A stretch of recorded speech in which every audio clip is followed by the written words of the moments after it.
Fait qu'écoute, Kim, c'est vraiment un honneur de t'avoir avec nous aujourd'hui. Tu es titulaire d'une chaire du Canada, tu as aussi une autre chaire, donc 2 chaires de recherche. Tu diriges le laboratoire, finalement, le Centre de médecine comportementale à l'hôpital du Sacré-Cœur. Tu es donc docteur en psychologie, on t'appelle docteur. Et puis, en fait, parle-nous de toi. Donc, comment est-ce que tu as réalisé tes rêves finalement en faisant ce que tu fais? Puis on va t'amener où ce que tu es aujourd'hui. Ben oui. Écoute, très rapidement, je pense que j'aime bien ce que je fais, c'est sûr. Alors, je suis psychologue de formation, mais je me suis orientée dans le domaine de la santé, un peu l'interface entre les sciences comportementales et la médecine. Alors, j'ai toujours travaillé dans la prévention des maladies chroniques, surtout des maladies, on dirait, cardiovasculaires, respiratoires, des grandes maladies qui sont surtout touchées par des comportements de la santé, tabac, inactivité physique, etc. Alors, c'est une belle occasion de merger, si vous voulez, mes intérêts en psychologie, en sciences comportementales et la médecine. Alors, ma raison d'être, c'est vraiment la prévention et ou le traitement des maladies chroniques. Et plus récemment, Richard a fait allusion, j'ai lancé une étude avec mon équipe qui s'appelle iCare. Alors, c'est une étude en lien avec la COVID-19 et le but, c'est vraiment de comprendre qu'est-ce qui motive les gens à observer des consignes sanitaires qui ont été mises en place partout au monde. Et c'est une drôle d'histoire. Je pense que ça faisait, en fait, c'est presque 1 an. C'était la semaine de relâche l'année passée. Je suis partie à New York. Je fais partie des gens qui sont partis lors de la semaine de relâche et j'ai choisi New York City, imagine, avec ma jeune famille. Mais je suis allée là un peu hypochondriaque, j'avoue, là. Puis on n'a rien touché. L'ascenseur de notre condo, quand on est allé dans les musées, on n'a touché à rien, on n'a pas mis rien sur les visages, on a apporté notre propre lunch. Bref, on a passé beaucoup de temps dans Central Park pour éviter du monde. On était très consciente qu'il y avait quelque chose qui se passait, même c'était avant que ça a été vraiment déclaré ici au Canada. Mais tout ça pour dire, quelques journées après notre retour, j'ai tourné dans mon lit. Et je travaille avec ma plus grande collaborateur, Simon Bacon. Je lui dis, écoute, Simon, il faut qu'on fasse de quoi? Ça n'a pas de bon sens. On travaille dans les sciences comportementales, dans le changement comportemental. Puis notre expertise, c'est vraiment comment motiver les gens à écouter, mettons, des bonnes recommandations des médecins. Puis c'est que ça. On n'a pas de vaccin, il n'y a pas de traitement. Il y a 1 an, je dis la seule arme qu'on a contre la pandémie, c'est nos comportements collectifs. Il faut qu'on fasse une étude. Alors, au début, il dit non, on n'a pas de temps, on est trop occupé. Puis, j'ai persisté pendant quelques jours. Finalement, il dit OK, on va lancer quelque chose. Puis, rendu le 27 mars, on a lancé cette étude. Et c'est maintenant une étude qui a pris une énorme envergure. On est presque 200 chercheurs, collaborateurs à l'international, multidisciplinaires. Et on est maintenant dans presque 40 pays. On a des sondages qui sont maintenant traduits en 36 langues. Et nous avons des répondants, on a presque 80 000 depuis le mois de mars dernier, répondants à travers du monde dans 148 pays, si je me trompe pas. Alors, ça a pris vraiment une envergure assez monstrueux. Et Richard faisait allusion qu'on avait des recommandations pour des demandes de subvention la semaine passée auprès des instituts de recherche en santé du Canada, puis ont été classés 2e dans notre comité. Alors, ça s'enligne bien. Alors, c'est pas officiel. Alors, ils voulaient pas peut-être dévoiler les nouvelles parce que c'est pas officiel, mais ça s'enligne bien. On est optimiste. On va être bien triste si ça passe pas, mais c'était très bien coté. On est très fiers parce que c'est vraiment grâce à toute la mobilisation de tous ces chercheurs et tout le monde à l'international, incluant Richard. Alors, voilà un peu. Je ne sais pas si j'ai répondu à la question, mais c'est peut-être une petite introduction à l'étude en même temps. Mais excellent. Encore une fois, félicitations, Kim. Puis, je ne connaissais pas même l'histoire parce que je savais que ça s'est fait excessivement rapidement. Puis, je dis, comment est-ce qu'on... Je sais que vous avez une énorme machine. D'abord, vous avez combien de personnes? Vous avez combien d'étudiants? Combien de professionnels de recherche? En fait, oui, on a. Alors, je co-dirige quelque chose qui s'appelle le Centre de médecine comportementale de Montréal. C'est le nom qui porte notre lab. C'est un lab conjoint entre le CIUS-NIM, Hôpital Sacré-Cœur, l'UQAM et Concordia. On est autour de 35 personnels étudiants. On a à peu près 13-14 personnels, assistants de recherche, techniciens, professionnels de la santé qui travaillent au temps plein, plus environ 20 étudiants. C'est des étudiants au bac, maîtrise, doctorat, des fellows et des résidents. Alors, voilà. Alors, c'est assez énorme. Puis, voilà. Alors, c'est notre grande équipe qu'on a partie. Ça fait depuis 2005, je pense. On a débuté tout ça avec 3 personnes.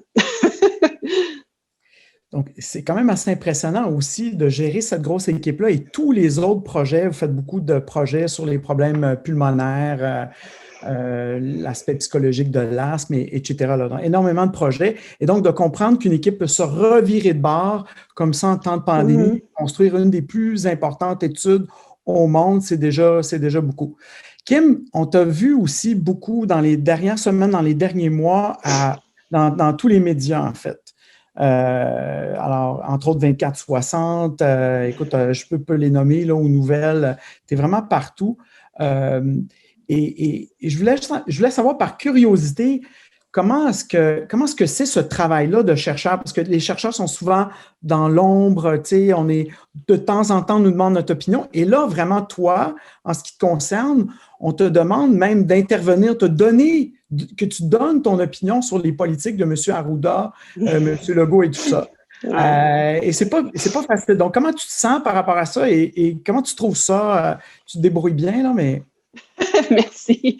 Non, ben, effectivement, c'est pas toujours facile et j'avoue que on sait jamais qu'est-ce que les journalistes vont nous poser. Hein? On s'attend qu'ils veulent bien rapporter des nouvelles, mais en même temps, il veut il y a du punch aussi. Alors, il veut un peu brasser un peu de controverse. Alors, bref, faut toujours être mindé à ça. Mais je suis psychologue, alors je suis prête à ça. Alors, je pense que je suis bien armée.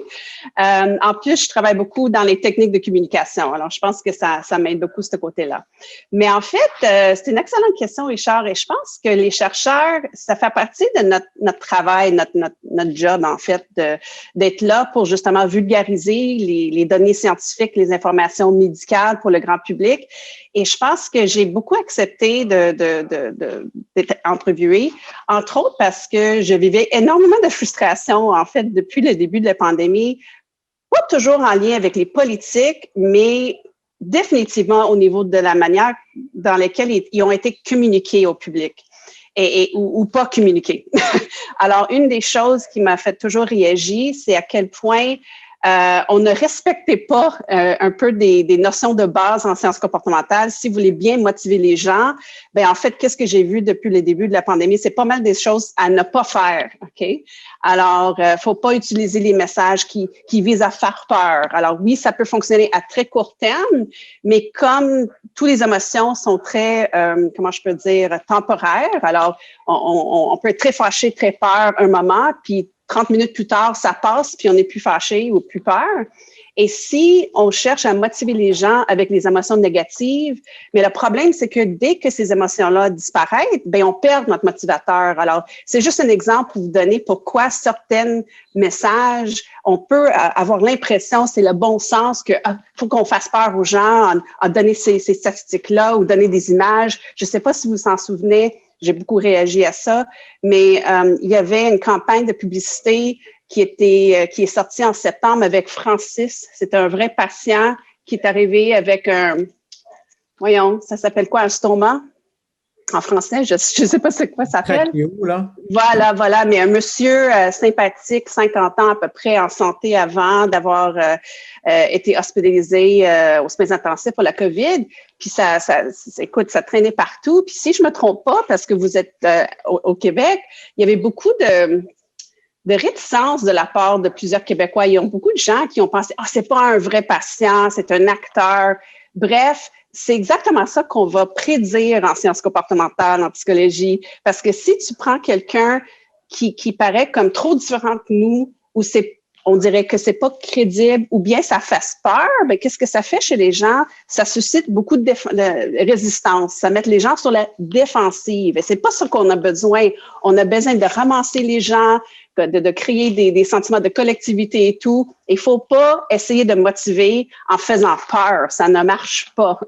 et plutôt de garder des gens au nerd, qu'est-ce que ça va faire? Ça va plutôt avoir l'effet contraire. Alors, c'est juste pour vous donner un exemple pourquoi j'ai été très motivée à parler aux médias, justement pour vulgariser, clarifier des choses pour le grand public, mais aussi pour peut-être passer certains messages indirects directement qu'il y a d'autres façons de faire qui sont, d'après moi, plus efficaces.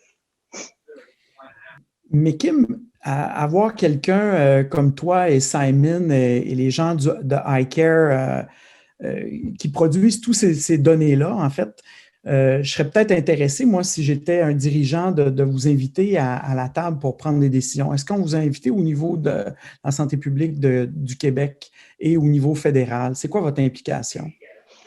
Bonne question. En fait, à partir de cet été, j'étais invitée like a guest, à siéger sur le comité aviseur pour le Canada. En fait, c'est le Scientific Advisory Board for Theresa Tam puis toute son équipe, et c'est composé des gens qui proviennent de plusieurs spécialités. Alors des scientifiques de base, des gens qui travaillent en sciences comportementales, les médecins et autres, en maladies infectieuses, par exemple. Et quelques mois après ma participation, ils m'ont invité à siéger sur le comité pour être un membre régulier. Alors ça, c'était à partir de mi-automne à peu près. Alors je siège depuis ce temps-là sur ce comité aviseur comme experte en sciences comportementales. Et je partage des données de notre étude au gouvernement fédéral. Puis, ils sont très, très, très, à mon avis, à l'écoute des grands chercheurs. Écoute, je me sens très humble de faire partie de ce groupe-là. Mais en même temps, j'ai beaucoup de respect pour le gouvernement fédéral parce qu'ils vont vraiment consulter des grands experts dans chacun des domaines qui touchent à la COVID. Alors, j'ai vu ça, j'ai témoin de ça, et on a des réunions à chaque semaine depuis ce temps-là. Je travaille aussi avec Santé publique Montréal et j'ai été contactée dernièrement, et je pense qu'aussi c'est suite à mes représentations sur les médias, par votre groupe de santé mentale, si je ne me trompe pas, en Chaudière-Appalaches. Est-ce que c'est bien votre équipe de santé publique? Ouais. Voilà. Alors, ils m'ont invité à rejoindre leur meeting, mettons, qui se tient à chaque semaine. Et j'ai commencé, quand on s'est vu, là, c'est 2 semaines. Ça fait 2 semaines à peu près. Puis, voilà. Mais j'ai aucun contact direct avec le gouvernement provincial. Alors, l'équipe Arruda-Legault, bien que c'est correct aussi, je suis assez occupée, mais juste pour répondre à votre question, je travaille au niveau fédéral, au niveau local, un peu. Je commence un peu de travailler peut-être avec vos agents de santé publique, mais pas au niveau provincial. Puis on a quand même un temps limité dans la vie, donc on comprend ça si tu ne peux pas être partout. Bien que ça me ferait plaisir quand même. C'est pas pour ça, mais voilà. J'imagine qu'ils ont leurs propres experts. Je ne sais pas.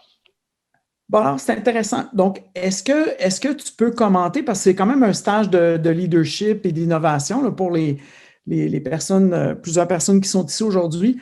Au niveau fédéral, par exemple, comment est-ce que, si tu pouvais résumer comment ces gens-là intègrent l'information que les différentes parties prenantes assises à une table transmettent dans les décisions. C'est quoi ce processus-là? C'est un processus d'écoute, d'échange, de challenge. Comment ils vont opérationnaliser tout ça selon toi? Je sais que c'est complexe, mais... Je peux vous donner un exemple. Alors, qu'est-ce qu'ils font à chaque semaine? Et des fois, c'est sur plusieurs semaines, mais il y a un problème cible. Alors, je m'en souviens, c'était là, une chose qu'on travaille, c'est les attitudes en lien avec la vaccination qui sont en train de chuter comme ça, pas de bon sens. Alors, ça, c'est une chose qu'on s'attaque à maintenant. D'autres choses, alors, qu'est-ce que ça commence? C'est au préalable, au moins 1 semaine ou 2 au préalable, on reçoit les questions qui vont être abordées lors de la réunion. Et ils vont peut-être nous envoyer des documents, des articles, des résumés de l'état des connaissances, des gens qui compilent toutes les données qui existent jusqu'à ce jour. Et ils demandent à tous les experts de commenter là-dessus soit à l'avance. On peut envoyer, par exemple, si on est au courant de d'autres études ou d'autres informations, on peut les envoyer et ensuite, ils nous demandent de commenter lors de la réunion.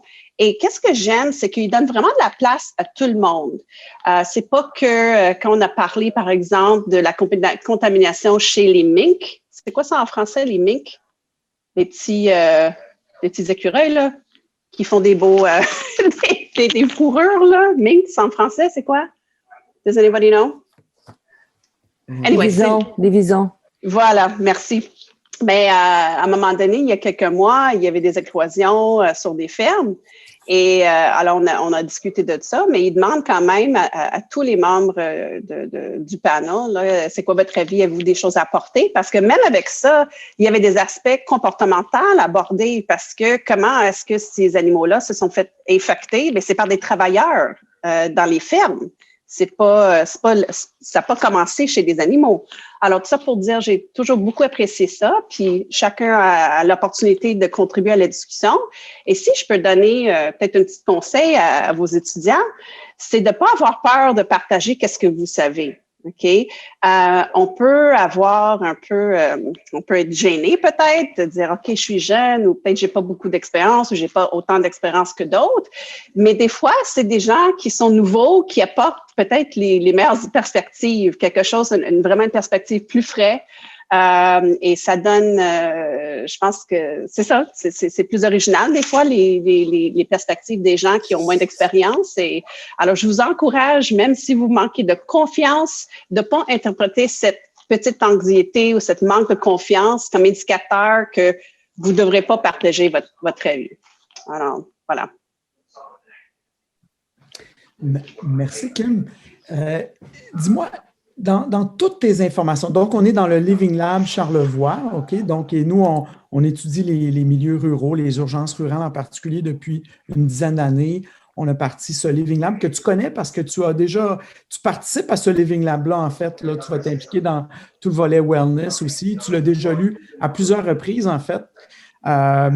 Donc, si nous, on nous a demandé un peu de nous impliquer à quelques moments dans Charlevoix pour un peu échanger avec les différentes parties prenantes par rapport à comment est-ce qu'on pourrait gérer la pandémie dans une région rurale et est-ce qu'on pourrait créer dans Charlevoix une sorte de modèle qui pourrait inspirer d'autres régions rurales. OK?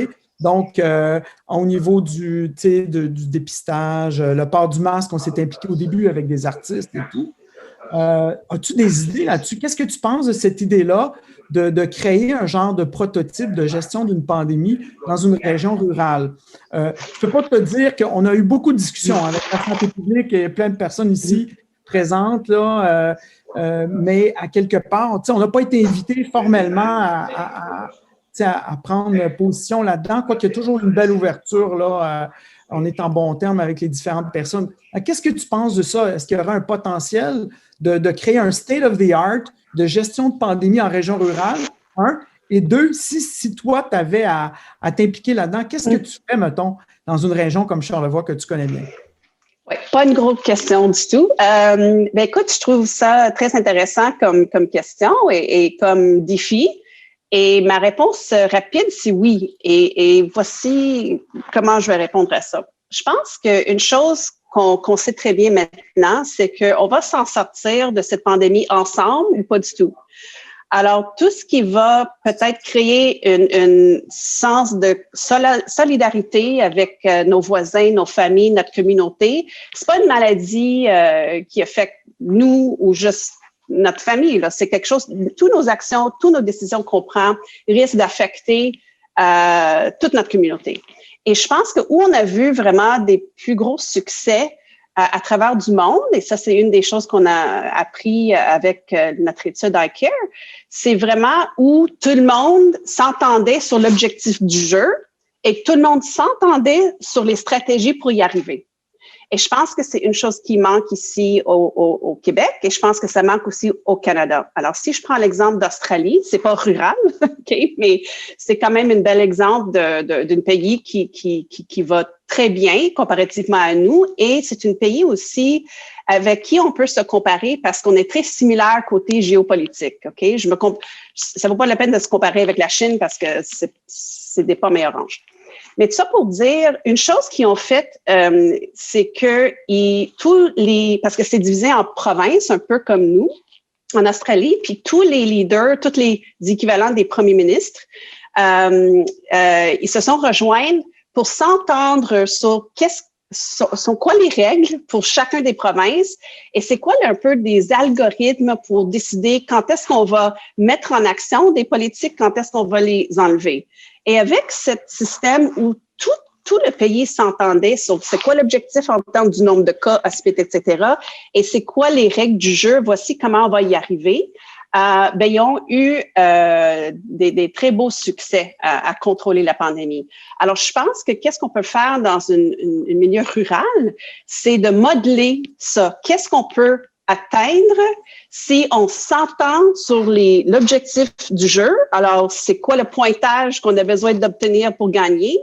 Et c'est quoi les stratégies qu'on soit tous d'accord à adopter pour y arriver, informer. Par quoi? Par les données probantes, par la science, par toutes les données qui sortent depuis la dernière année et que tout ça soit bien communiqué au public parce que chacun, et on demande à chacun de prendre des décisions éclairées, sages, qui ont du bon sens, mais on ne donne pas assez du matériel à notre public aussi au Québec.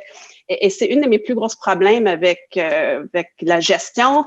D'entendre M. Arruda dire des choses, je m'en souviens très bien, j'ai déjà commenté dans les médias.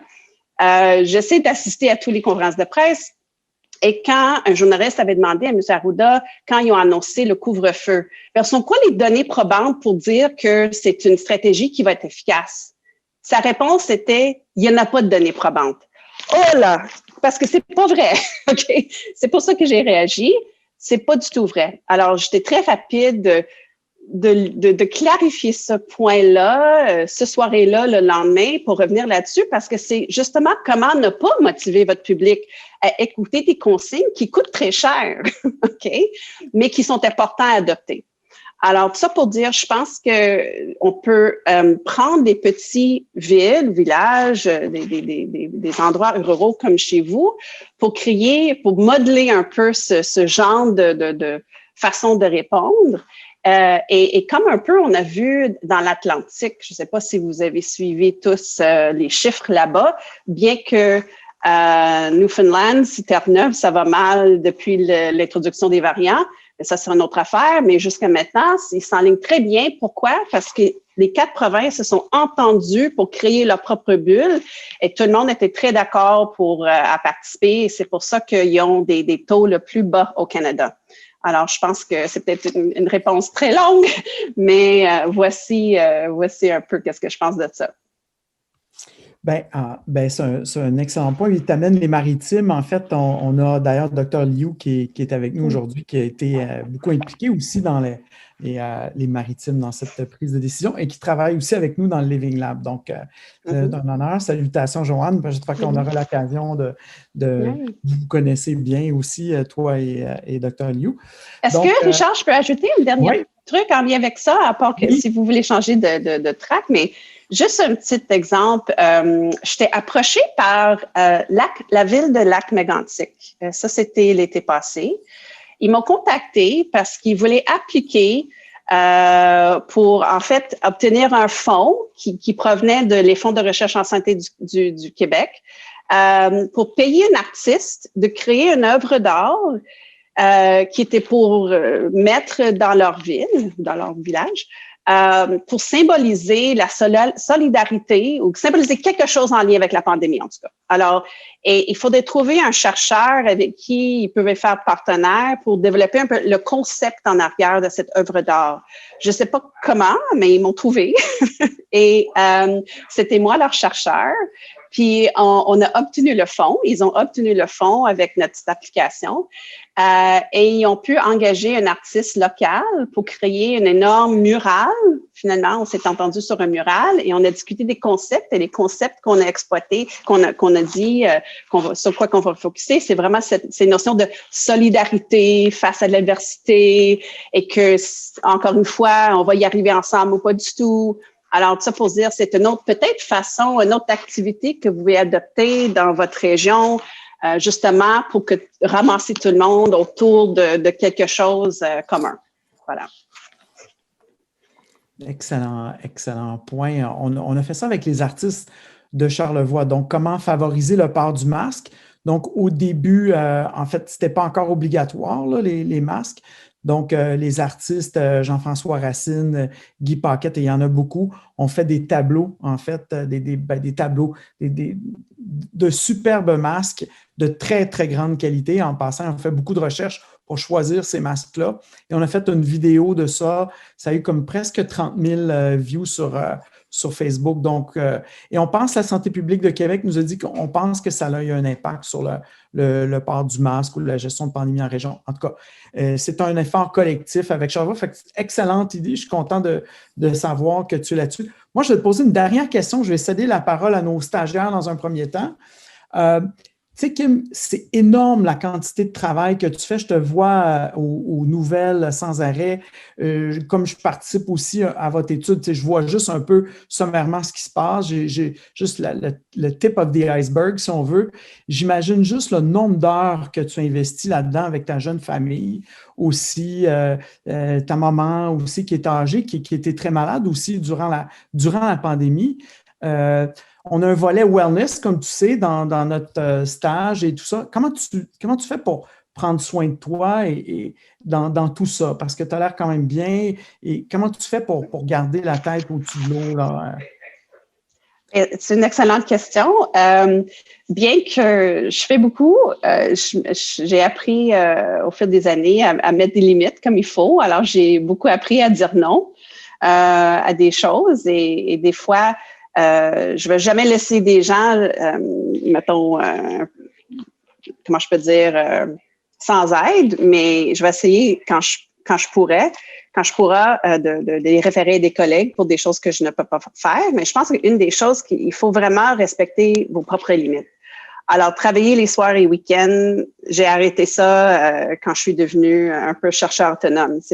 Peut-être vous serez surpris. C'est très, très rare que je vais accepter de travailler les soirs et week-ends. Vous travaillez sûrement plus fort que moi à ce niveau-là en termes de soirs et week-ends et des gardes.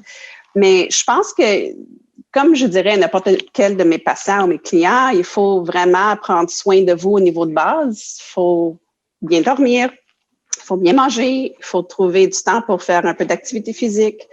Et je pense qu'honnêtement, une chose qui m'aide beaucoup, ça va avoir l'air un peu peut-être bizarre, je ne sais pas, peut-être c'est quelque chose qui arrive chez vous aussi tant que médecin, mais quand je m'entends parler aux gens, quand je m'entends parler aux patients, puis on parle de l'importance de prendre soin de soi, de mettre les limites, don't sweat the small stuff, des affaires de même, je me suis dit, ben ouais, il faut que je m'écoute aussi, là. Alors, je pense que ça m'aide beaucoup. Aider les autres parce que ça me rappelle des choses qu'il faut faire moi-même. Mais je pense qu'honnêtement, d'apprendre à dire non et de bien choisir vos projets, vos activités. On a toujours peur, surtout pour des jeunes, un conseil pour des jeunes, on a toujours peur que si on dit non, ben les demandes vont cesser et c'est jamais vrai, là. Je pense que le plus qu'on dise non, le plus qu'ils vous rappellent. OK? Faut me tester, là, faut voir par vous-même. Mais parce que sinon, d'après moi, si on n'apprend pas à dire non et on respecte pas notre propre temps, ben justement, c'est là où ça déborde et les demandes excèdent des ressources pour y répondre et c'est là où on se brûle. Alors, je pense que c'est comme ça. Hein. Et j'ai une belle équipe aussi. Hein. Je fais pas tout ça tout seul. Ça, c'est peut-être l'autre chose, c'est que j'ai une très belle équipe de staff et étudiants. Et comment tu les gardes inspirés, toute ton équipe? Ben, Ben, on a du fun, hein? En dehors de la pandémie, on a toujours des activités qu'on fasse ensemble. On a des parties de Noël, on a des parties d'été, puis on fait des activités, entre ça. Puis on est très présent. On rentre au lab une journée. C'est peut-être ça n'a pas l'air beaucoup, mais c'est une journée par semaine, mais on reste disponible toutes les autres journées. Et je pense que on est vraiment là-dedans là, avec les étudiants et le staff. On n'est pas genre de tout déléguer puis d'être un peu dans notre bureau fermé. Là. On est très impliqués avec nos étudiants. On favorise beaucoup aussi, on encourage les étudiants à présenter dans les congrès, puis on va supporter ça aussi. On va financièrement, parce que c'est un volet très important pour l'apprentissage, de bâtir votre réseau. Alors, je pense qu'on demande beaucoup, mais on donne beaucoup aussi. Merci, Kim. Je voulais, avant de... Karine va un peu coordonner les questions comme on avait prévu, mais je voulais juste te féliciter sur ton français, parce qu'il y a 20 ans, même si tu t'appelles Kim Lavoie, ben, tu as grandi dans le West Island. Ben, tu comprenais très bien le français. Ton père était francophone, mais tu ne parlais pas beaucoup français. Et je me rappelle effectivement nos premières rencontres. Donc, ton français est absolument impeccable maintenant. Prof à l'UQAM, l'université complètement francophone. Tu as été complètement immersé. Mais souvent, tout le monde me dit « Oh mon Dieu, la qualité de votre anglais, c'est vraiment extraordinaire. » Je dis « Ouais. » Because I'm English. Mais non, je suis vraiment, vraiment anglophone, c'est vrai. Alors, c'est pour ça que vous entendez peut-être mon accent et des fois, certains mots ne me viennent pas spontanément, mais c'est une chose que j'ai appris de dire, écoute, tant qu'on peut se comprendre, c'est pas la fin du monde. Je ne suis pas prof de français non plus, alors tant qu'on peut se comprendre, c'est pas la fin du monde. Alors, comme j'habite à Montréal, c'est très franglais de toute façon et notre lab est même très international. On a des gens écoute, 12 pays, je pense, dans l'AB représentés. Alors, voilà. Mais merci beaucoup, Richard. Tu sais qu'au début de ma carrière, j'étais un peu anxieuse par rapport à ça. Ah, mais c'est impeccable. Félicitations. Alors, Karine, est-ce que tu veux prendre les entrevues, les prochaines questions? Ben oui, certain. Ben, merci beaucoup. Hein. Je laisse la place aux autres, mais moi, j'aurais mis une question. Mais je vais laisser la place d'abord aux membres de l'équipe qui sont en train de faire le stage de leadership et d'innovation. Fait que Chantal, Fatoumata, Jenny, je ne sais pas laquelle voudrait commencer. Voulez-vous que je vous nomme? Ah, tiens, Chantal, tu as ouvert ton micro. Je t'invite à y aller. Alors, merci beaucoup pour votre présentation, Dr. Lavoie. C'était super intéressant, vraiment. En fait, je me demandais si vous avez eu l'opportunité dans votre étude d'aborder l'axe du genre dans la façon de communiquer les consignes au grand public. Je pense surtout à Angela Merkel, Jacinda Ardern. Donc, j'avais entendu, je crois, à Radio-Canada, un reportage sur le fait que dans les pays où les femmes étaient au pouvoir, souvent la pandémie, les populations étaient davantage mobilisées. Oui, en fait, c'est une excellente question et c'est une très bonne observation. Et effectivement, vous avez Nouvelle-Zélande, vous avez l'Allemagne, puis Taïwan aussi. On a beaucoup de répondants participants à notre étude de Taïwan, puis aussi, c'est une femme qui est à la tête, qui est chef à Taïwan aussi. Oui, en fait, on sait très bien que les femmes ont des styles de gestion très différents que les hommes. On est beaucoup plus favorable à cette notion de comment je peux dire, des décisions partagées, d'impliquer du monde dans le partage de décisions, dans la prise de décision plutôt. Et les hommes sont plutôt, on va dire, autoritaires des fois. Des fois, ils donnent l'impression que, moi, j'ai tout étudié et moi, j'ai pris ma décision. Croyez-moi. Et voici qu'est-ce que vous avez à faire. Et ça, c'est des généralités. On peut pas dire que c'est le cas chez tout le monde, mais règle générale, oui, les femmes ont des styles de gestion très différents que des hommes.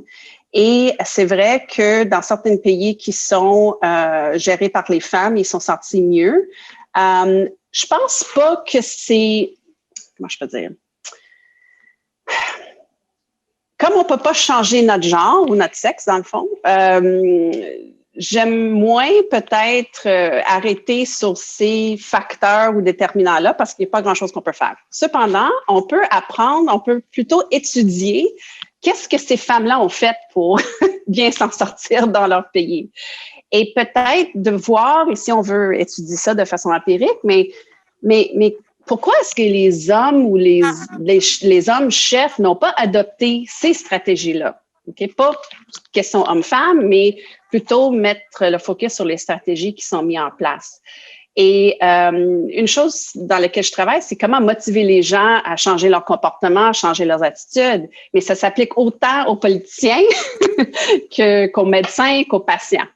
Alors, les mêmes stratégies, on va les promouvoir, peu importe c'est qui le cible. Mes enfants, les médecins, les politiciens. Alors, ça pour dire, si on a des réticences ou des résistances de la part des politiciens d'explorer des stratégies qui semblent avoir bien fonctionné, ben, je pense que ça vaut la peine de faire cette étude-là. Merci. Mais Chantal, je réalise, merci pour la réponse, la question était super intéressante. Chantal, j'ai oublié de te présenter, peut-être très brièvement, là, juste te présenter si les gens ne te connaissent pas. Je suis une je remplace Catherine avec Fatoumata à la coordination administrative et des communications de la chaire. Et puis, je suis une professionnelle des communications. Donc, travailler au Cirque du Soleil et tout ça. Donc, voilà.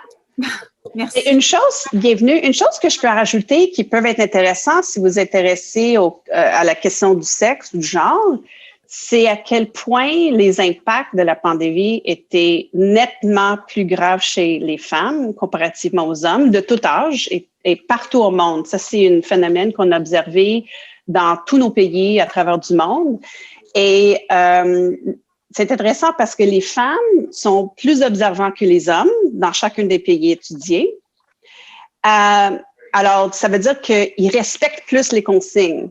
Et il y a beaucoup de consignes qui impliquent faire énormément de sacrifices, hein, on s'entend, pour n'importe qui, les hommes et les femmes également.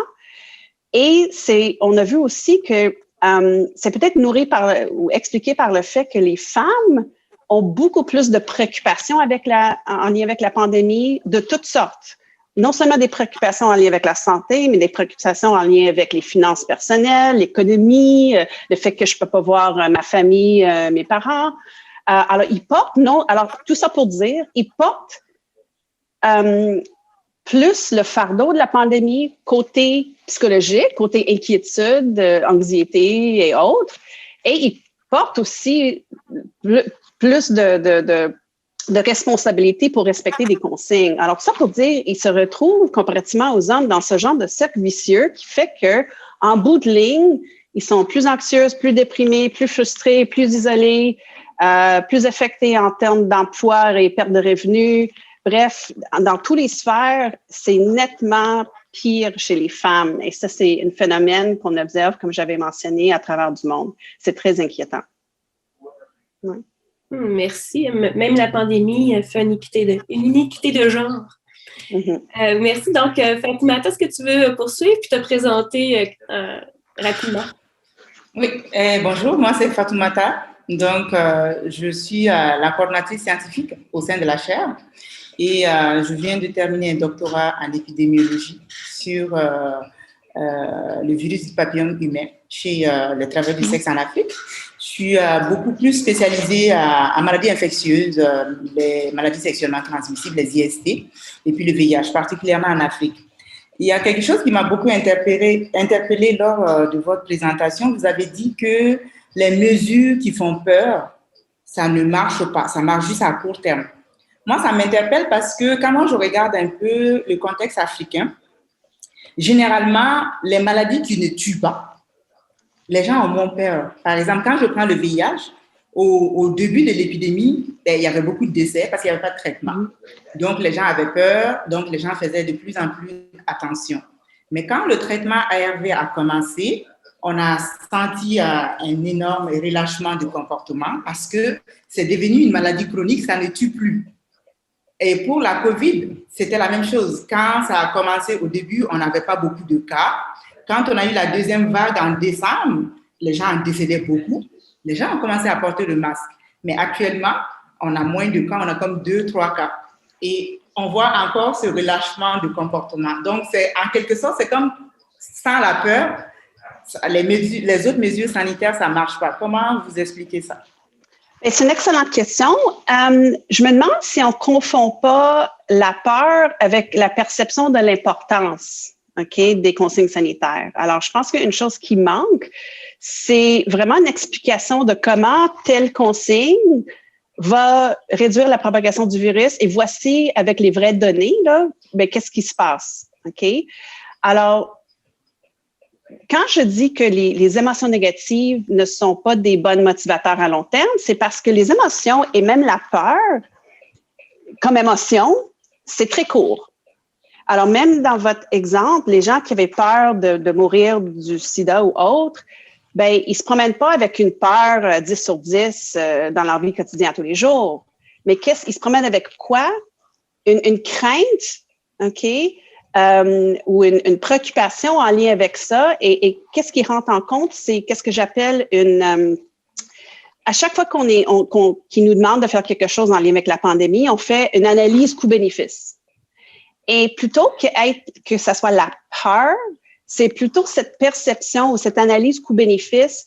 Qu'est-ce que respecter ces consignes ou pas? Qu'est-ce que ça va me coûter versus qu'est-ce que ça va m'apporter? Et je pense que si on veut motiver les gens à long terme, et surtout dans le contexte où il faut motiver les gens à changer, à adapter leur vie, là. On ne demande pas de porter le masque pour 3 semaines. On demande aux gens de changer leur comportement peut-être pour des années, peut-être pour toujours. Et tout ça pour dire les stratégies qu'on va utiliser où on n'a pas, mettons, les policiers qui sont là pour renforcer ou pour, donner des amendes. Il faut se fier aux gens, faut vraiment mettre des stratégies en place pour que les gens sont motivés de façon interne,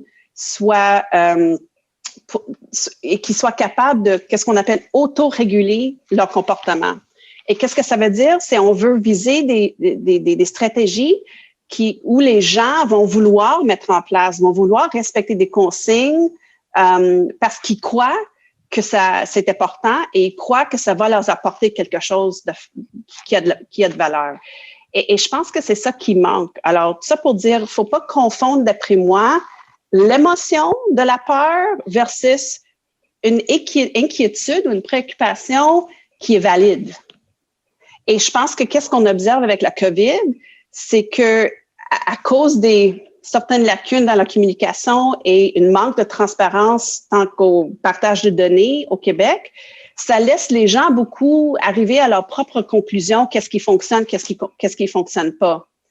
Et s'ils jugent que telle consigne n'est pas si important que ça, ou finalement, j'ai pas des données qui démontrent que c'est ça qui fait que les cas se sont diminués, je pense que c'est pas si grave que ça. T'sais? Alors, je pense que je préfère me retrouver sur les plages de Cuba que de respecter le consigne de pas voyager, par exemple. Alors, tout ça pour dire, c'est un constant analyse coût-bénéfice. Et est-ce que c'est tant l'émotion négative ou une vraie perception de quelque chose de mal qui peut arriver? C'est pas exactement la même chose côté psychologique. Je sais pas si ça fait du sens, mais... Oui, c'est bon. OK.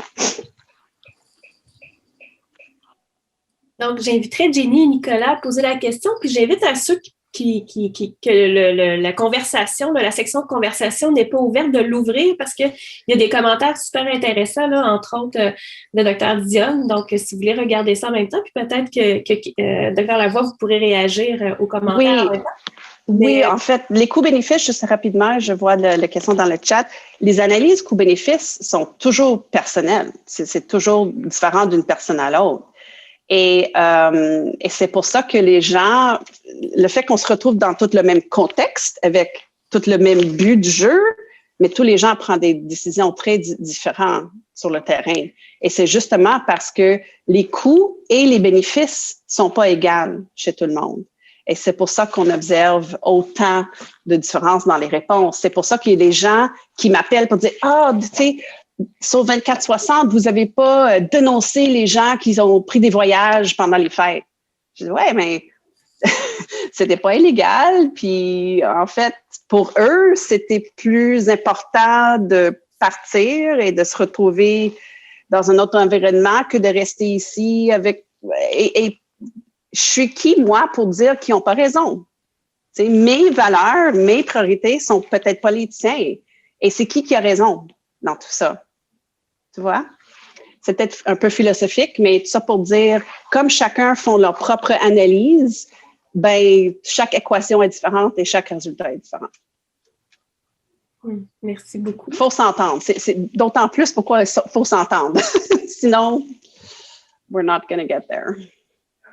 C'est intéressant, merci. Nicolas, veux-tu poser ta question? Puis après ça, Jenny. Oui, donc bonjour, Dr. Lavoie. Moi, c'est Nicolas, je suis étudiant de 2e année en médecine présentement.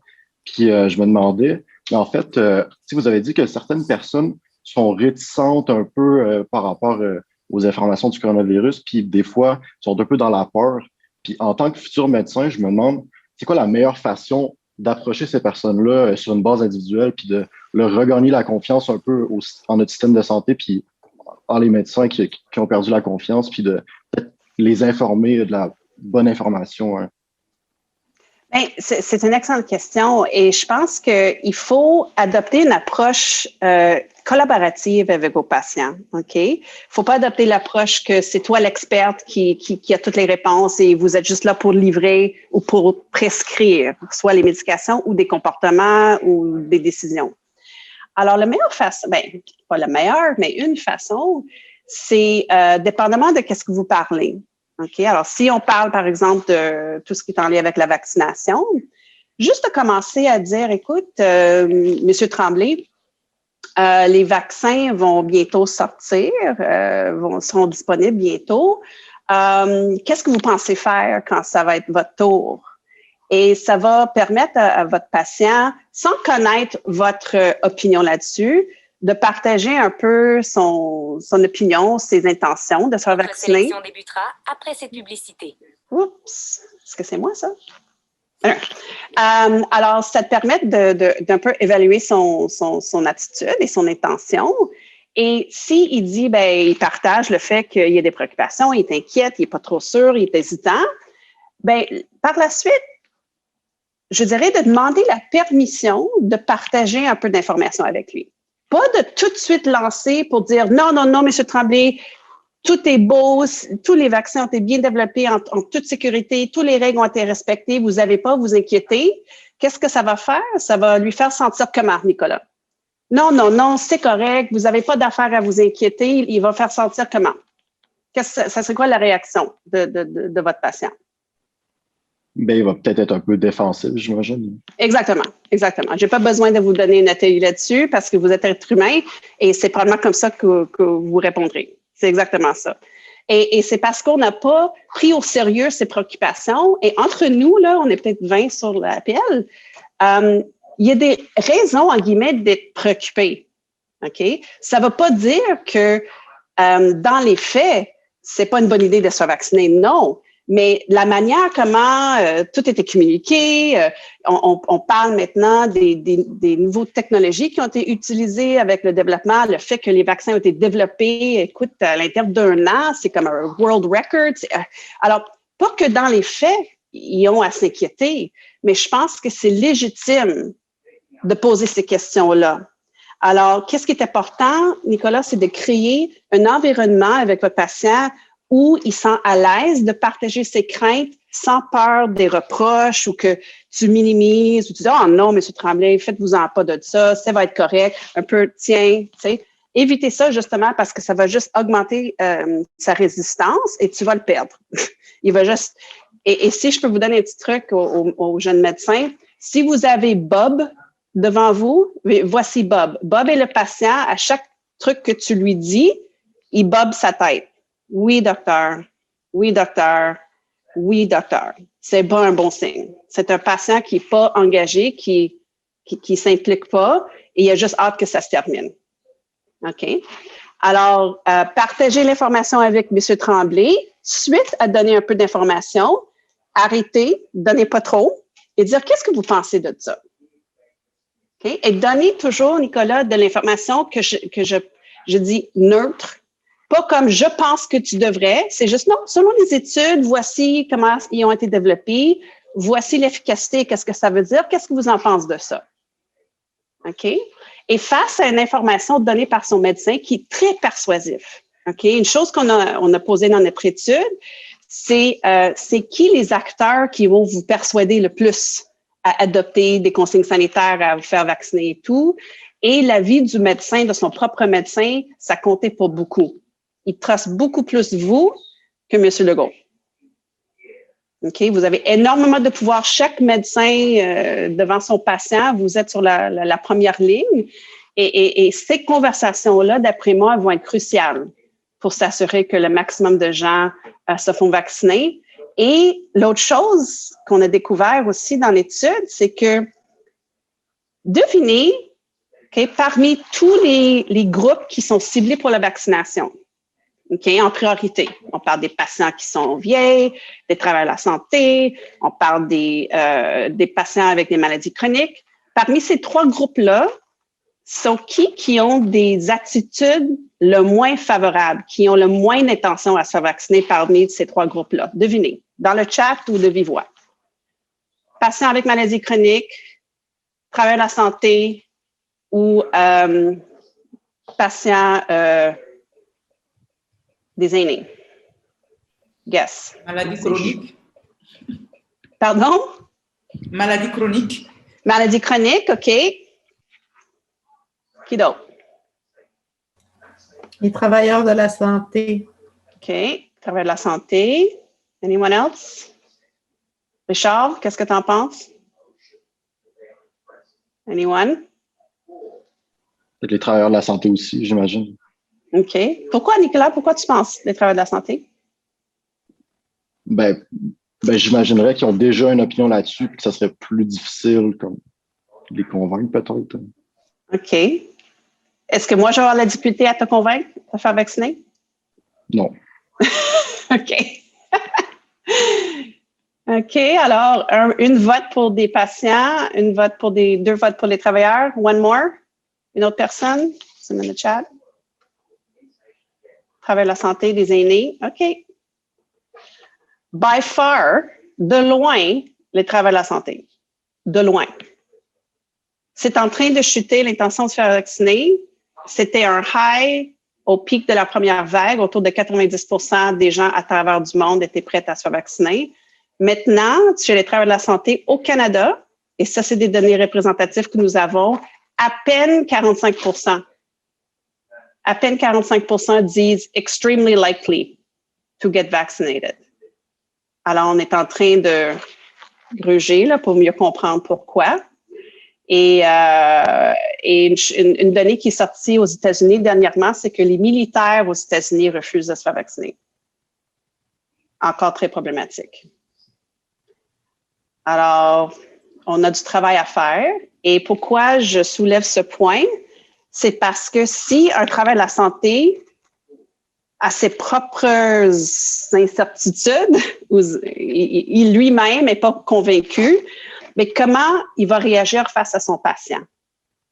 Et bien qu'on peut séparer qu'est-ce qu'on ferait pour nous versus qu'est-ce qu'on va conseiller aux patients, mais c'est pas évident quand il y a des discordances à ce niveau-là. OK? Et qu'est-ce que ça va susciter côté psychologique chez l'intervenant s'ils sont profondément peut-être pas d'accord ou inconfortables avec l'idée de se faire vacciner pour lui-même? Comment qu'il va en paix, si vous voulez, vraiment le promouvoir auprès de ses patients? It's not straightforward. Richard? Je voulais juste, Kim, te dire, on t'avait proposé jusqu'à 2 heures. Je sais que tu es très occupé. On aurait une dernière question, en fait, de nos stagiaires. Après ça, je ne sais pas si tu as le temps de prendre une ou deux questions. Oui. Sois bien à l'aise. Là. Oui, il n'y a pas de problème. OK. On avait dit Jenny, en fait. On a dit toujours le temps, Charles? Oui, je pense que Kim a dit donc Jenny, qui est une de nos stagiaires présentement. Oui, bonjour. Moi, je viens de me joindre à l'équipe de Richard au Living Lab et c'est drôle parce qu'il y avait Émilie Dionne sur l'appel qui est une vieille connaissance qui me disait, qui me textait, mon Dieu, je veux vraiment qu'on prenne un thé virtuel pour que tu m'expliques comment tu as fait pour te rendre là parce que clairement, c'était pas ta destinée de carrière parce que moi, j'ai été dans la publicité, dans le marketing, dans une grande agence à Montréal et je suis en politique municipale depuis 2 ans à la ville de Baie-Saint-Paul comme commissaire au développement. C'est comme ça que j'ai connu Richard parce que la ville, on voulait vraiment, vraiment pouvoir avoir la chance de voir ce projet se déployer là à Baie-Saint-Paul. Et donc, je pense qu'il y a 2 questions dans ma question. Et ma question, c'est que on le sait que les gouvernements de proximité, comme une municipalité, ont beaucoup de pouvoir d'action justement sur la solidarité et tout ça. Fait que puis ce que j'ai vu moi personnellement de la crise de la pandémie à travers les municipalités, c'est qu'on reçoit à peu près les mêmes, on écoute les mêmes conférences de presse que tout le monde, puis on tente d'agir par rapport à ça, puis j'ai à certains moments, moi, eu l'impression qu'on aurait pu être des leaders pour convaincre nos populations de prendre certains comportements, puis outre la pandémie, ben un des premiers constats, moi, j'étais très naïve dans le milieu de la politique municipale, je connaissais pas ça, puis rapidement, je me suis dit, mon Dieu, au lieu de réglementer, si on avait des psychologues qui pouvaient venir régler des petits conflits, aider nos citoyens, à mieux se comprendre, puis à mieux vivre ensemble, me semble que ça coûterait pas mal moins cher, puis ça serait pas mal plus efficace. Fait que c'est une question que je me pose beaucoup, est-ce qu'on pourrait mieux utiliser nos psychologues dans des sphères comme la municipalité, où il y a des ingénieurs, des comptables, des avocats, il y a de toutes sortes, mais on n'a pas de... Puis, comme je viens du milieu de la publicité, c'est déjà un milieu qui travaille beaucoup en multidisciplinaire, qui vont mettre plein de monde autour d'un problème, mais rarement j'ai vu, en tout cas, des gens spécialisés en comportement humain pour venir justement voir si la publicité du gouvernement qu'on va faire va répondre au comportement humain. Fait que c'est un peu comme... Écoute, c'est très intéressant. Et je pense qu'une chose, les gens ont des notions différentes de c'est quoi le rôle d'un psychologue. Et tout le monde, les trucs qui viennent à l'esprit, c'est que c'est des gens qui font de la thérapie. Mais en fait, non. En fait, historiquement, les psychologues n'ont jamais été des thérapeutes. C'était jamais des gens qui faisaient de la psychothérapie. En fait, c'était juste après la Deuxième Guerre mondiale que les psychologues ont commencé à offrir la psychothérapie parce qu'il y avait trop de demandes et pas assez de psychiatres. Mais historiquement, c'était le domaine des psychiatres. Puis les psychologues ont commencé à faire la psychologie clinique seulement après la Deuxième Guerre mondiale. Mais à la base, tu regardes dans les définitions, dans les textes de base, et Richard, tu peux peut-être le confirmer, mais les psychologues, traditionnellement, on est des experts dans le comportement humain. Pas dans la dépression, pas dans les maladies mentaux. On est des experts dans le comportement normal. Okay? Et une branche de la psychologie, il y en a peut-être 25, là, mais une branche de la psychologie, comme il y a des spécialités en médecine, mais il y a des spécialités en psychologie, c'est la psychologie clinique, qui sont des gens qui traitent des psychopathologies. Bref, ma réponse à vous, c'est oui. Je suis un peu biaisée, mais j'aimerais ça retrouver plus d'experts en comportement humain, à la fois en gouvernement, qui travaillent avec l'industrie. Moi, je travaille étroitement avec plusieurs industries. Mais si on a un problème mondial, et c'est une grosse réponse, là, mais si on a des problèmes, si on regarde les plus gros problèmes mondiaux à ce jour, on se retrouve quoi? Je vais vous nommer 2 grosses affaires. Les problèmes climatiques et la santé. Et les 2, au centre de ça, on retrouve les mauvais comportements de la santé et les mauvais comportements point en lien avec le climat. Alors, si on veut motiver les gens à faire plus de compostage, à changer qu'est-ce qu'ils mangent, manger plus local, arrêter d'importer les grosses viandes, arrêter de prendre l'avion, il faut faire quoi? C'est les mêmes choses pour persuader des gens, motiver les gens à adopter des consignes sanitaires. C'est le comportement humain. L'humain est pareil, peu importe c'est qui. Et le comportement, c'est juste le comportement qui change, mais les stratégies sont les mêmes. Alors, tout ça pour dire oui, et je présente demain dans un congrès américain justement là-dessus. Sont quoi les opportunités pour les sciences comportementales pour justement mieux répondre ou faire partir de la réponse à ces grands problèmes à l'échelle mondiale. Et oui, j'aimerais ça retrouver plus d'experts en sciences comportementales dans ces milieux-là. For sure. Merci beaucoup. Il y avait Mathieu qui avait une main levée, fait que je ne sais pas si Dr. Lavoie, vous pouvez encore accorder quelques minutes. Ah, puis j'ai Dr. Dupuis, là, les mains vont se lever. Vous me ferez signe quand là, on a atteint votre voix. Non, c'est... passer à d'autres choses. C'est bien correct, c'est bien correct. Mathieu, puis Dr. Dupuis par la suite. Bonjour tout le monde, on m'entend? Alors, en fait, je pense qu'on parle de changer les habitudes et puis j'ai l'impression aussi depuis le début de la crise que le testing, c'est quelque chose de très, très, très important là, qu'il faudrait tester. Or, les tests PCR étaient tellement inconfortables que je pense que personne n'avait envie d'aller se faire tester dans ce cadre-là. Je pense que ce serait vraiment important de dire maintenant qu'on a les tests de gargarisme. En termes de publicité, communication facile pour le public, ça donne envie de se faire tester plus. Et puis, en tout cas, moi, personnellement, je pense que ça serait peut-être bon, même avec le CIUS, qu'on dise qu'à Québec, on est rendu avec le test de gargarisme, hein, ça donne ça. Je pense que c'est le genre de choses qui donne le goût au monde, justement, de changer leur habitude et peut-être d'aller se faire tester. C'était dans la catégorie commentaires. Je vais finir avec une question. Et puis, sinon, j'en reviens pas, moi, encore qu'à Québec, au centre-ville, on n'a pas encore une clinique ici qu'on pourrait se rendre à pied, là où c'est le plus densément peuplé. On parle de changer les habitudes. Quelqu'un qui pense qu'il est infecté doit encore prendre l'autobus pour se rendre au centre de foire. Et en plus, la crise touche non seulement peut-être plus les femmes au niveau des répercussions, mais aussi les pauvres. Donc là, on parle de du monde qui n'ont pas de voiture, qui ne se font pas tester. C'est assez important. Les cliniques mobiles au centre-ville, j'en reviens pas qu'on ne soit pas là encore non plus. Voilà, écoutez, je vous fais 2-3 commentaires en plus parce que je sais qu'on est avec plein de monde qui sont un beau panel, puis je trouve ça important. En plus, aujourd'hui, c'est la première journée que les retours de voyage sont contrôlés à l'hôtel. 1 an trop tard, hein, j'en reviens pas. Je suis quand même content de cette journée-là, enfin, qui est arrivée. J'ai l'impression qu'on s'est pris la première pandémie, puis tous les nouveaux variants. Avant de faire ça, j'en reviens pas. Le traçage toujours super déficient. Alors, ma question, qu'est-ce que tu penses du mouvement No More Wave qui voudrait arrêter carrément la pandémie, de dire qu'il faut continuer fort et puis il faut arrêter là, de faire des vagues tout le temps? C'est ma question pour toi. Tu peux aussi t'exprimer sur le reste des points que j'ai soumis. Oui, bien en fait, je vais juste faire un point rapide sur l'ensemble de votre point.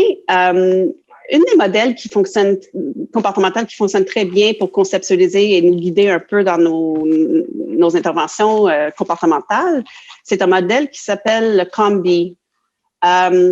Capability, Opportunity, Motivation, Behavior Model, COMB. Et Dr. Fortin, qu'est-ce que vous avez parlé? C'est vraiment le capacité. OK? C'est beau et bien d'avoir toutes ces politiques et toutes ces, mettons, consignes et tout, mais si les gens manquent de capacité, s'ils manquent de ressources, si c'est difficile, si c'est pas convenient, tout ça, c'est toutes des barrières qu'on peut prévoir et on peut s'ajuster pour justement prévoir que chez des gens qui n'ont pas d'automobile, si c'est pas accessible, c'est sûr que les gens vont pas. Écoute, encore là, ça figure dans leur analyse coût-bénéfice. Alors, si ça me coûte moi trop cher me faire tester, ben je vais pas aller me faire tester. Puis j'ai commenté sur un chiffre qui est sorti il y a peut-être 3-4 semaines. C'est des données INSPQ qui démontrent que 41% des gens qui ont la COVID, qui ont les symptômes de la COVID ou qui ont été en contact proche avec un cas, ne se font pas tester, en fait. C'est 4 personnes, et c'est pas 4 personnes sur 10 au Québec, c'est 4 personnes qui sont spécifiquement ciblées par la santé publique pour se faire tester. Là. C'est des gens qui vont, s'ils se font tester, ils vont probablement être testés positifs, ça va augmenter les chiffres. 4 sur 10 de ces gens-là ne se pointent tout simplement pas. Il faut comprendre c'est qui ces gens-là. Okay? Alors, c'était ma question pour les INSPQ. Pour revenir à votre dernière question, en fait, si on regarde les pays comme Australie, comme Nouvelle-Zélande, comme Taïwan, qui ont bien réussi à contrôler la pandémie, c'était leur stratégie. I'll say it in English. It was a suppression strategy, not a mitigation strategy. Nous, on joue dans la mitigation, c'est un peu des montagnes russes, là, du va-et-vient, but it's like, le gouvernement ici, notre approche, c'est de demander de courir un marathon sans connaître c'est quand la fin. Mais cours encore au maximum de l'effort, mais on ne sait pas exactement pour combien de temps. Oui, je sais que vous êtes fatigué. Oui, je sais que vous êtes déshydraté, mais on vous demande pareil de continuer. Fais-moi confiance, on va y arriver. Ouais, mais là, comment, quand? Bon, j'ai besoin de courir pour combien de... Anyway, ça pour dire, c'est impossible, it's not sustainable. Et moi, Mon opinion, ça compte pour rien. Moi, je me fie aux données. Et si je regarde dans les pays qui ont adopté cette stratégie-là de suppression au lieu de mitigation, j'ai de la famille en Australie.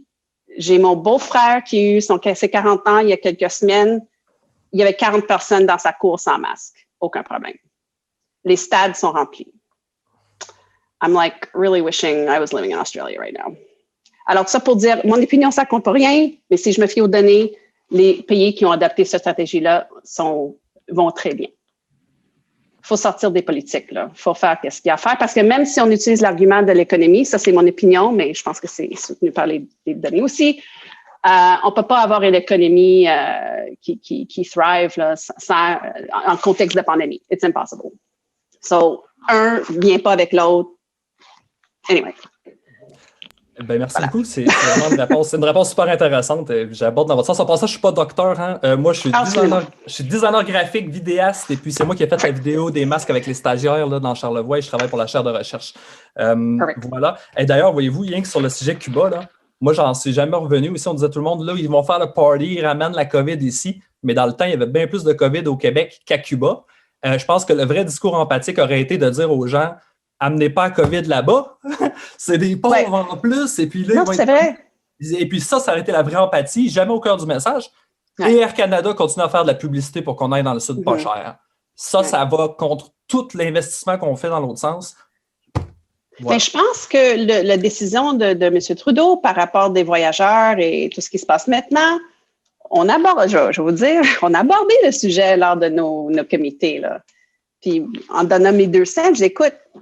Vous voulez que les gens ne voyagent pas, mais il faut que vous changez la balance décisionnelle. Il faut que ça coûte plus cher, en guillemets, voyager que non. Parce que pendant les vacances de Noël, c'était plus avantageux pour des gens de voyager que de ne pas voyager. You have to make it worse.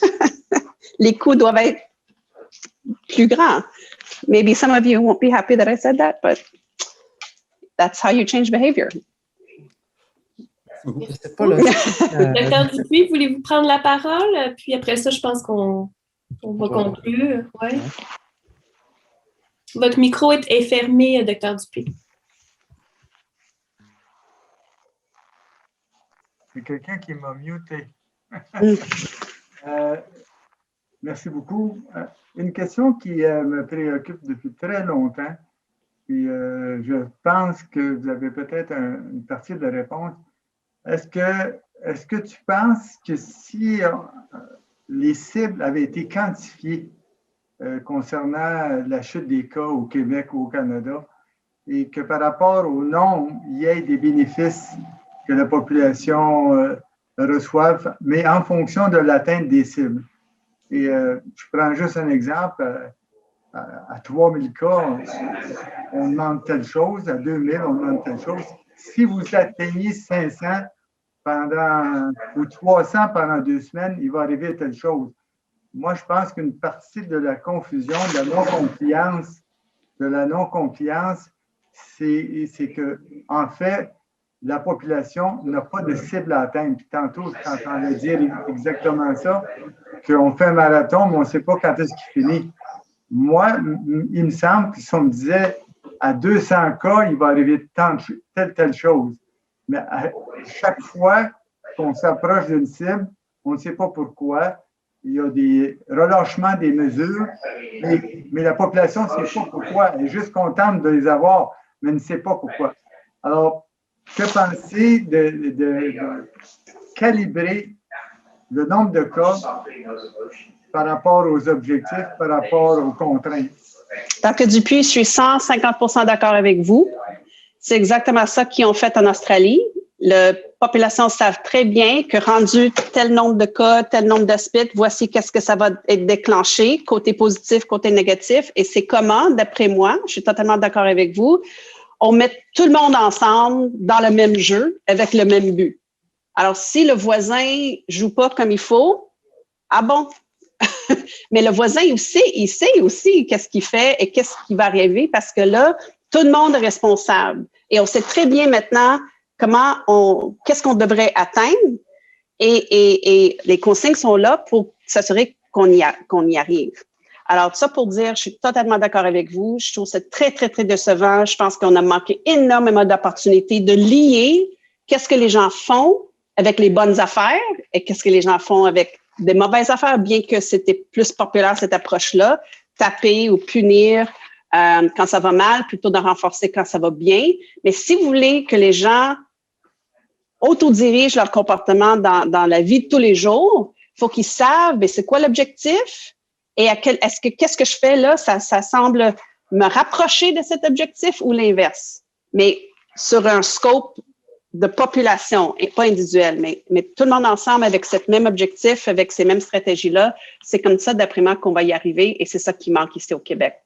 D'ailleurs, dans Charlevoix, avec l'aide de Richard et Joanne, moi, je suis médecin de Charlevoix. J'ai participé à plusieurs expériences, même un film. J'ai fait un film sur la COVID qui s'appelle SOS COVID-19. Il faudrait que je lui envoie. J'ai fait 2 émissions de télévision où est-ce que j'ai eu la chance d'avoir les leaders de la place.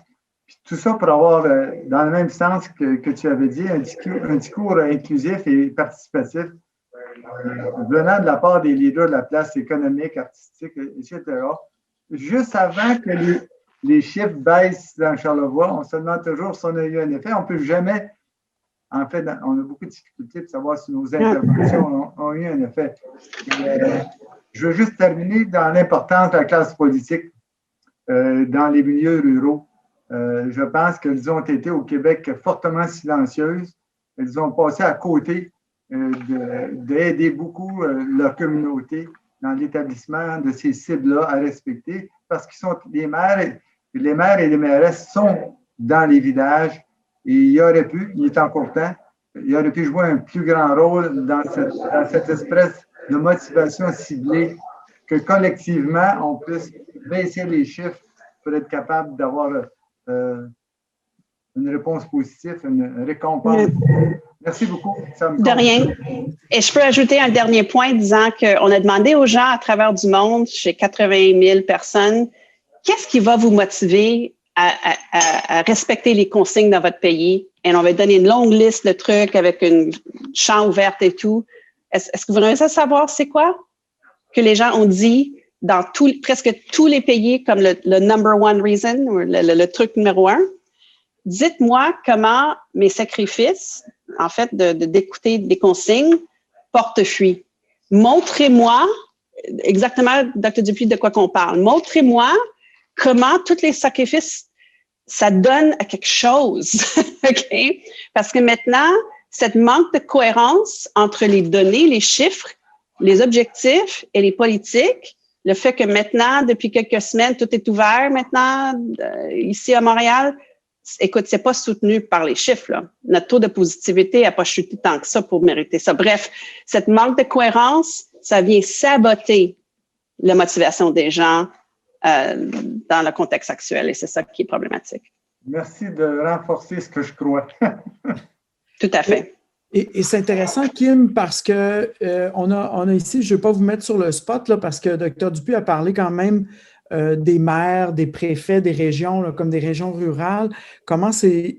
Mais j'aimerais soulever aussi le fait comment ces gens-là sont quand même des leaders importants dans la communauté, mais comment ils sont dans des positions difficiles parce qu'ils ont évidemment des commerçants, des personnes de tout âge. C'est pas facile. Et donc, on a l'opportunité d'avoir Mme Odile Comeau, qui est une préfète de Charlevoix. Comment c'est difficile pour vous, Mme Comeau, comme dans votre position là, de gérer tous ces enjeux-là, parce que c'est sûr, on se connaît, là, puis c'est sûr que vous ne voulez pas que personne meure de ça, vous ne voulez pas qu'il soit atteint. Vous connaissez d'ailleurs la vulnérabilité de votre système de santé. Comment vous vivez ça, vous, Mme Comeau, depuis le début? Je comprends que vous me posez la question personnellement en tant qu'élue. C'est le dossier de la pandémie, c'est le dossier qui m'a donné le plus de difficultés personnelles. Parce que la population est très divisée. Et comme vous le dites, il y a des pour, il y a des contre, il y a des gens, des complotistes, on en a rencontré. Moi, je suis très préoccupée par le bien-être de la population. 1 personne sur 3 dans la municipalité de Saint-Irénée a plus de 65 ans. Donc, c'est une question qui était très difficile et de voir, c'est surtout, il y a eu la rage et tout ça, et avec les médias sociaux, ça a été une question qui a été très, très difficile à gérer personnellement. Mais parce que tous les autres dossiers, là, les routes, les égouts, les aqueducs, on finit par s'en sortir. Mais cette question-là de la pandémie, j'avoue que personnellement, c'est pour ça que je suis très intéressée à participer ou à entendre là, vos réflexions, vos discussions, parce que moi, ça motive. Puis quand Dr. Dupuis dit que peut-être qu'on n'en a pas fait assez, ben j'avoue que moi, en tout cas, j'ai été très préoccupée, puis j'aurais aimé en faire plus, mais j'ai fait vraiment ce que j'ai pu. Et je comprends très bien que c'est pour ça que j'hésite toujours quand les gens disent, est-ce que vous êtes d'accord avec M. Arruda? Est-ce que vous êtes d'accord? Ben, je me fie sur des données, OK? Et si je peux vous dire quelque chose, c'est que demandez aux gens, n'importe qui, n'importe où, est-ce que vous préférez qu'on va dur, mais pour un temps très limité? Alors, c'est intense, tout est fermé, mais pour un temps limité. Ou est-ce que tu préfères qu'on fasse ça un peu plus à la mitaine, on soit moins dur, mais sur un plus longue période de temps? Alors, si je vous demande lequel vous préférez, faire beaucoup plus de sacrifices, beaucoup plus dur, beaucoup plus intense, mais pour une courte période de temps prédéterminée, après ça, c'est beau, ou de faire ça un peu comme on fait. On cherche à ne pas déplaire personne et peut-être faire plaisir à tout le monde, mais pas un peu, ben en fait, c'est ça qui définit un peu la mitigation versus la suppression. Qu'est-ce que vous préférez? Comme être humain, je parle. Pas comme avec votre chapeau de professionnel. Personnellement, moi, j'aurais été beaucoup plus stricte. J'aurais été beaucoup plus sévère. J'aurais été beaucoup plus directive. Mais qu'est-ce que vous préférez comme vous-même, comme personne, comme être humain? Qu'est-ce qui est plus facile à tolérer ou à gérer comme personnellement? C'est une question ouverte à vous tous. Oui, à nous tous. Oui, à vous tous. OK. C'est comme être humain. Elle est exprimée de façon quantitative, encore une fois. Si on avait dit à la population qu'on avait une fenêtre parfaite dans le temps de Noël, là, si on avait dit à la population en 3 semaines ou maximum 1 mois, on va passer de 2500 cas à 200 cas par jour. Puis il va se passer telle chose. Puis ça va être le bridge pour la vaccination. Parce que là, on a manqué cette fenêtre-là. Puis actuellement, la politique a l'air d'être toute rabattue sur la vaccination. Puis tranquillement sortir de toute la gestion des mesures sanitaires. Définitivement, humainement, la majorité des gens auraient répondu qu'ils préféraient une période définie, mais en connaissant la portée de cette période définie-là, en donnant les exemples de l'Australie, Nouvelle-Zélande, Corée du Sud, qui ont fait ça. Oui. Mais règle générale, vous avez tout à fait raison. Les êtres humains, on est capable de faire face au stress aigu. OK? On est très bien fait pour faire face à ça. On n'est pas bien fait pour tolérer le stress chronique. C'est là où ça brise tout. Right, Richard? C'est un peu l'histoire de notre domaine de recherche. Richard maintenant travaille en médecine rurale, mais dans le temps, c'était le lien entre le stress et les maladies. On est très bien fait pour faire face au stress aigu, pour fuir l'ours dans la forêt. Mais on n'est pas fait pour toffer ce genre de stress chronique, ouragan avec... Anyway, bref. We're not made for this. Et c'est pour ça que les gens éprouvent des grandes difficultés à travers du monde avec des mesures de mitigation qui fait que je pense que c'est vous qui avez dit it's like a band-aid, puis on enlève un peu. Just take it off, like just, you know, parce qu'après 3 secondes, c'est fini. Tu sais? Ça, c'est mes réflexions là-dessus.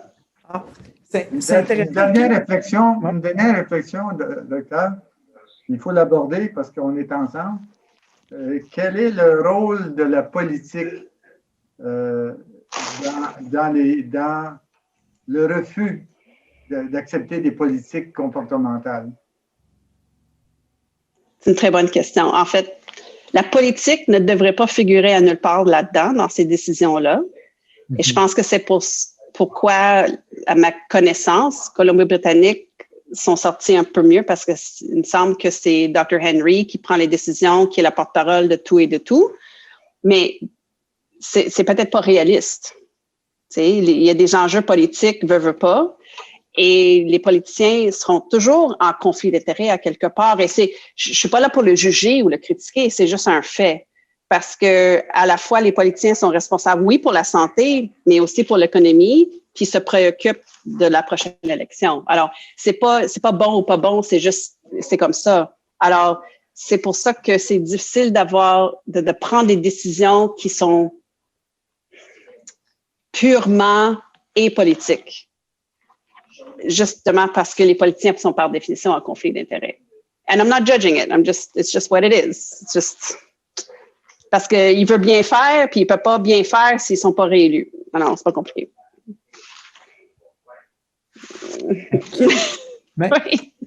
Kim, écoute, on a vraiment, t'as fait preuve d'une énorme générosité, en fait, par toutes tes réponses. On est déjà dépassé une demi-heure du temps qu'on t'avait, que tu nous avais alloué.